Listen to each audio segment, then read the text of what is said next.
countries are concerned, because we are learning that Bahrain is on high alert. Once again, warning sirens have been sounded across the country, with the government there urging people to remain calm and move to the nearest safe place. So that is the latest we're learning as far as the Gulf countries are also concerned. This is the second security scare for Bahrain in just the last 24 hours.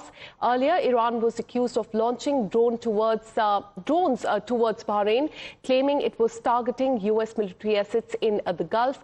Now, with the sirens blaring once again across the country, fears are growing that Bahrain is increasingly becoming a direct flashpoint in the U.S.-Iran confrontation at this point in time. This comes just hours after fresh U.S. airstrikes on Iran, further raising the risk of a wider regional escalation. The big question now is this no longer just a U.S.-Iran standoff, and has the conflict now spread once again to the Gulf countries that we have seen in the last few months as well? So once again, fresh escalation in West Asia, air raid sirens that were sounded in Bahrain as well.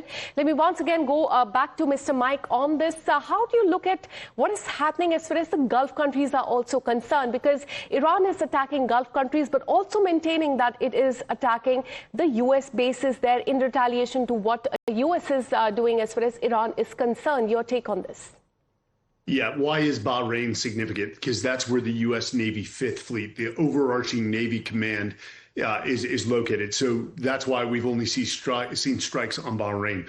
But again, this is where Iran is making a wildly wrong decision. They are aligning the Gulf states.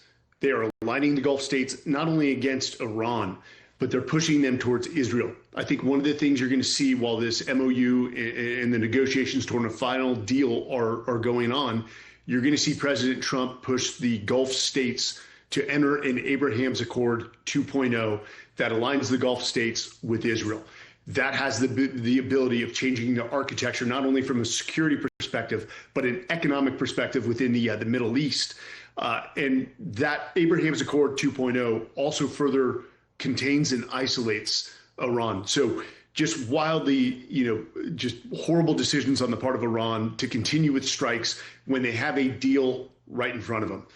The Gulf states have been very generous with a $300 billion Arab fund for Iran as part of that deal. And essentially, they're slapping the hand out of the way. So again, I don't foresee negotiations going on. I think we are looking at a recommencement of conflict, of U.S. and Israeli strikes on Iran. All right, so it remains to be seen how this pans out. We are learning about attack on Bahrain once again. We have another breaking news coming in as it continues to pour in from the Gulf countries there. The security situation is now widening after Bahrain. Kuwait has now activated their defense systems. The Kuwaiti military has said that it is responding to hostile missile and drone threats in the country as air defense system work to intercept the incoming targets. The military has also urged people to follow all the safety instructions, warning that explosions may be heard as the result of the interception there. The update has come just a few hours after, remember, Bahrain sounded nationwide warning sirens for the second time in the last 24 hours. And amid the escalating tensions between the two countries, that is U.S. and Iran, with both Bahrain and Kuwait now on high alert, the conflict is no longer just limited to the direct U.S.-Iran exchange. This is something that we also saw in March as well as April as well earlier this year. Now the big question is Gulf becoming the next front line in the escalating conflict, something that we've seen in the last few months.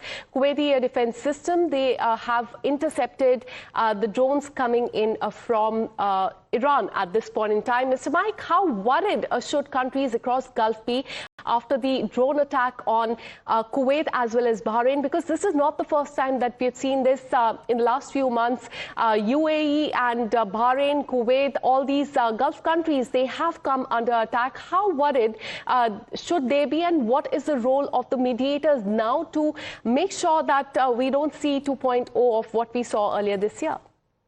Yeah, absolutely. And so Kuwait, much like Bahrain, also houses a major American airbase. Right. So very, very, very easy to decide why Iran is targeting those two states. Ultimately, the Gulf states should be concerned. But again, we've never seen an alignment, a partnership amongst the Gulf states of this degree within our lifetimes or history. They understand that the enemy is Iran. They understand that Iran is a threat to their 2030 economic development plans. And you brought up the Strait, and I think your words were, it was their only leverage point. The Strait is a leverage point for Iran.